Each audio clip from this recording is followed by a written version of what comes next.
बड़ा लैंडस्लाइड हुआ है। अरे अभी भी हो रहा है। इसमें टीवी है पर इसका रिचार्ज के लिए 200 रुपये अलग से, और ये एसी है और इसके लिए 300 रुपये अलग से देने पड़ेंगे। दोस्तों हम लोग रुक गए थे फ्लैग लेने के लिए, अभी ये फ्लैग ले रहे हैं, फुल कर देने हैं।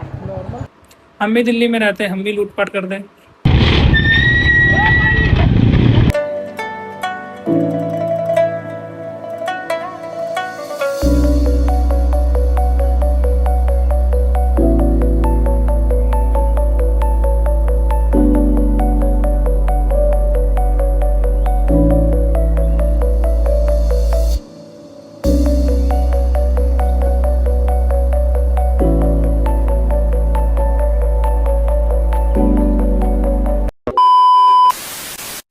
हेलो दोस्तों, आई होप आप लोगों को मेरी लद्दाख सीरीज अच्छी लगी होगी।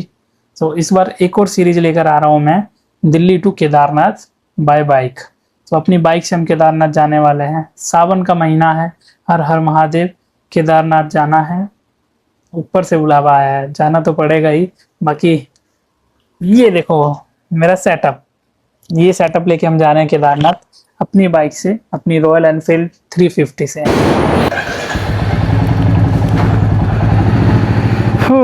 तो दोस्तों हम लोग निकल चुके हैं अपने केदारनाथ की ट्रिप के लिए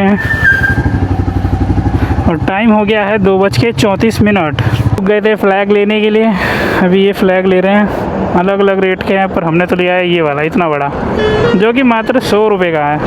अभी बांधेंगे इसमें, फिर चलते हैं आगे। फुल कर देने हैं नॉर्मल। बारिश चालू हो चुकी है, भीगने ही डाला है। थोड़ा नहीं चले थे, अभी मुरादनगर भी नहीं पहुंचे हैं और बारिश चालू हो गई तो इस वजह से रुक गए। ये देखो बारिश हो रही है भाई।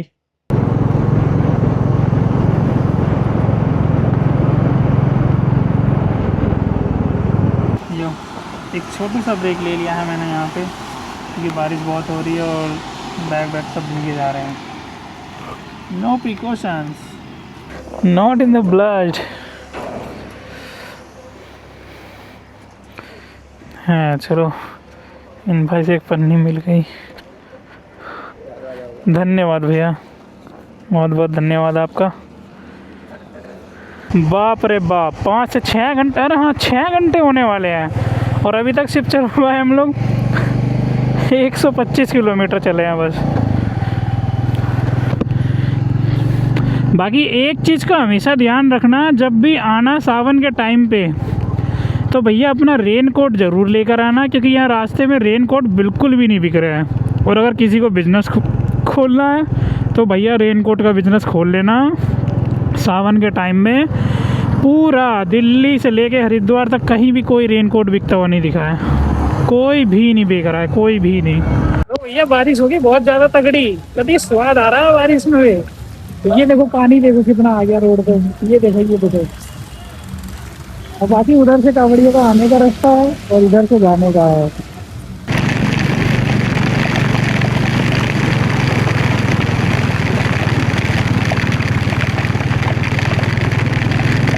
अभी हम लोग पेट्रोल पंप पे रुके थे, तो यहाँ पे लोग बाग जो सी वाला है ना उसमें भी जा रहे हैं, फीमेल वाले में मेल घुस रहे हैं। और भाई क्या बोला जाए इनको, जीरो सिविक सेंस, बिल्कुल ही जीरो। और ये जूम करके मैं दिखाता हूँ इसमें, वो टैक्सी दिख रही है, उस टैक्सी में एक आदमी बैठा है, 2 लोग, वो लोग भी इसमें गए थे भाई। लग रहे थे देखने में पढ़े लिखे पर गंवार ही थे वो भी पूरे। मतलब क्या ही बताएं, लोगों इतने बड़े चूतिए हो गए हैं।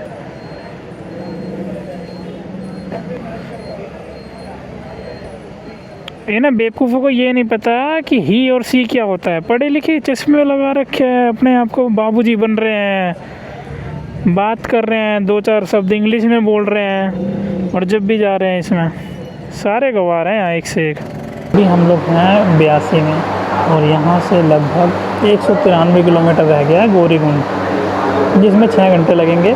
और अभी टाइम हो गया है 3, मतलब 3 बज चुके हैं, तो हमें पहुँचते पहुँचते 9 बज जाएगा। अगर हम नॉन स्टॉप चलते हैं तो मेरे हिसाब से तो अभी ब्रेक तो लगेगा, हमें कम से कम 10 बज जाएंगे, 1 घंटा तो एक्स्ट्रा लगेगा। फिर बारिश, इतनी बारिश हो रही है, इतनी बारिश। पहली बार इतनी लंबी ट्रिप पे निकला था बाइक से, और उसमें भी पहली बार इतनी बारिश देखी है। मतलब नॉन स्टॉप बारिश हो ही रही है। ये रात में लगभग 3 बजे से बारिश हो रही है, 3 बजे से अभी दोपहर के 3 बज गए, 12 घंटे हो गए हमें भीगते हुए, रेगुलर भीग रहे हैं। क्योंकि रेन कोट क्या है, ये हल्के से रेन कोट है, इनसे नहीं कवर हो पा रहा। भाई बारिश ही इतनी हो रही है, समझ नहीं आ रहा करें तो करें क्या। बाकी देखते हैं क्या होता है, कहाँ तक पहुँचता है। मुश्किल ही लग रहा है गौरीकुंड तक पहुँच पाएंगे। और गौरीकुंड अगर पहुँच भी गए तो सुबह 4 बजे हम लोग सोच रहे थे ट्रैक पे निकलने की। अगर 10 बजे पहुँचते हैं, 11 बजे 12 बजे सो पाएंगे, क्योंकि थके हुए हैं तो इतनी जल्दी नींद नहीं आती है, हाथ पैरों में दर्द होता है। बाकी देखते हैं जैसा भी होगा। और लैंडस्लाइड वगैरह है तो इस टाइम पे तो आप लोग भी अवॉइड ही करना आने के लिए। हम तो आ गए, गलती हो गई।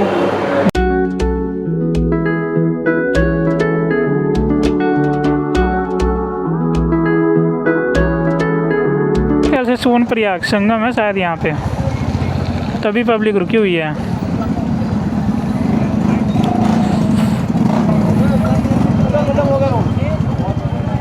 एक सेकेंड, ओ हो, आगे देख रहे हो कितनी तगड़ी लैंडस्लाइड हुई है। रास्ता खुल गया है गाइस, लोगों में खुशियों की लहर लैंडस्लाइड खुलते ही।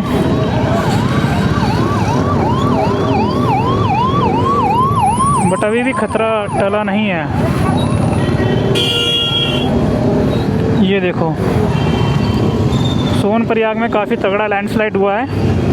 अरे अभी भी हो रहा है, नो नो नो,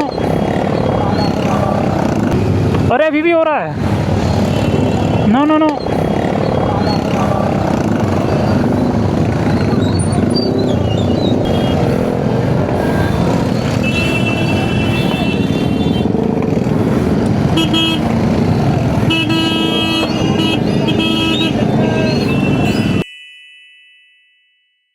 गाइस एक बार फिर से हम लोग ट्राई करेंगे। लास्ट टाइम तो फट गई थी बहुत गंदे वाली, तुरंत ही पत्थर गिरने लगे थे और एकदम भगदड़ मच गई थी, कोई भाग नहीं पा रहा था। अभी देखते हैं क्या हो रहा है। गाड़ियाँ बैक आ रही हैं, oh my God.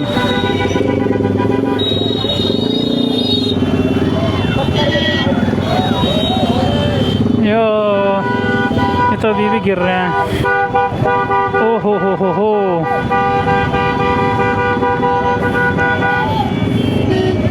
I think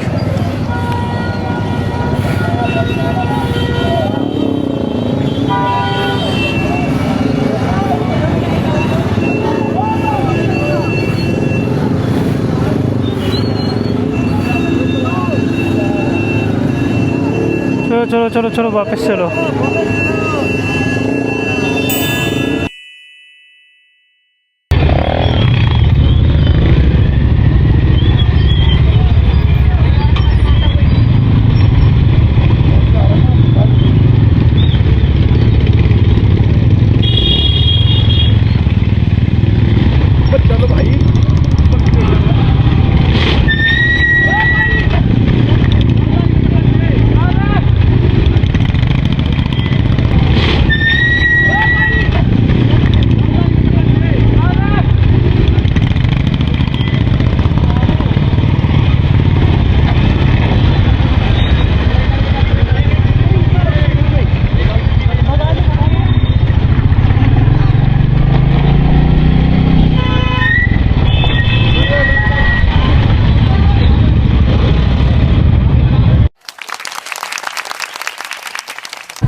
साथियों हम लोग केदारनाथ नहीं पहुंच पाए क्योंकि काफ़ी ज़्यादा टाइम हो गया था लैंडस्लाइड्स की वजह से, और फिर खाना, और फिर रात में कुछ दिख भी नहीं रहा था। एक जूता भी हमारा गिर गया और तो उसकी वजह से टाइम बहुत ज़्यादा हो गया। और केदारनाथ जाना रात के टाइम पे, मतलब रुद्रप्रयाग तो हम पहुँच गए थे 8:30 पौने 9 बजे। केदारनाथ जाना बेवकूफ़ी होती, इसीलिए हम यहाँ पे रुक गए और हमने एक रूम लिया जो कि काफ़ी महंगा पड़ा। क्योंकि यहाँ का क्या है, इन होटल वालों को पता है कि पीछे लैंडस्लाइड हुई है तो पब्लिक लेट आएगी, और लेट आएंगे तो उनसे मुंह मांगे पैसे मांगेंगे, क्योंकि उनके पास और कोई चारा है नहीं। वो कहीं जाएंगे नहीं, ना पीछे जा पाएंगे ना आगे जा पाएंगे, क्योंकि लैंडस्लाइड हो रखा है। तो उस हिसाब से चार्ज लेते हैं। अब मेरे को देखो ये रूम मिला है 1500 पे, इसमें टीवी है, पर इसका रिचार्ज के लिए 200 रुपये अलग से, और ये एसी है, और इसके लिए 300 रुपये अलग से देने पड़ेंगे। बाकी ये रूम है कुछ ठीक है, अच्छा है, मतलब ठीक है, पर 1500 रुपये कुछ थोड़े से ज़्यादा लगे। ये दो ही लोग हैं, सुबह ही निकल जाना है, बस ओनली नाइट स्टे। हाँ, एक बालकनी व्यू है, बालकनी से आप देख सकते हैं। ये देखो, ये आपको सामने अलकनंदा, ये मतलब ये होटल की ही पार्किंग है, और ये है अलकनंदा। तो ये काफ़ी शोर कर रही है, आपको आवाज़ भी आ रही होगी, काफ़ी ज़्यादा शोर कर रही है अलकनंदा। तो डर का माहौल पैदा हो रखा है यहाँ पे, मतलब मैं डर रहा हूँ क्योंकि मुझे डर लग रहा है, क्योंकि भैया देखो बगल में नदी है, वो इतनी तेज चल रही है, और पहाड़ है, लैंडस्लाइड तो हो ही रहा है, और फिर ऊपर से मानसून, तो फिर फटनी तो बनती है। ये देखो, ये इधर से आते हैं हम लोग ऋषिकेश की तरफ से, ये रास्ता जाता है केदारनाथ, और ये इधर की तरफ आ जाता है, तो ये है रुद्रप्रयाग। और बद्रीनाथ के लिए इधर से जाना है, केदारनाथ के लिए इधर से जाना है, इधर से पास में। बाकी चलो भाई रेस्ट करते हैं। खाना भी हमने खा ही लिया था ऐसी लोकल जो ढाबे पे, उसमें भी उसने 150 लिखे हुए थे, उसको बोला नहीं नहीं 170 है, वो किसी ने गलती से लिख दिया 150। मतलब यहाँ लूट खसोट बहुत ज़्यादा है, लूटते हैं, गलत चीज़ है। फिर ऐसी चीज़ें हैं तो फिर हम भी दिल्ली में रहते हैं, हम भी लूटपाट कर दें, तो वो चीज़ अच्छी नहीं होगी, इंसानियत दिखानी चाहिए। अब बताओ, सब बेचारे इतने कावड़ियाँ आ रहे हैं, बेचारे हर कोई अफोर्ड नहीं कर पाता 1000-1500 रुपये। हमने तो 1500 रुपये अफोर्ड कर लिए, पर हमारी जेब से गए, जो रोना भी आ रहा है, 1500 बहुत होते हैं। पर देखना चाहिए, ये चीज़ लूट नहीं मचानी चाहिए ऐसे। ठीक है, bye bye, good night, take care.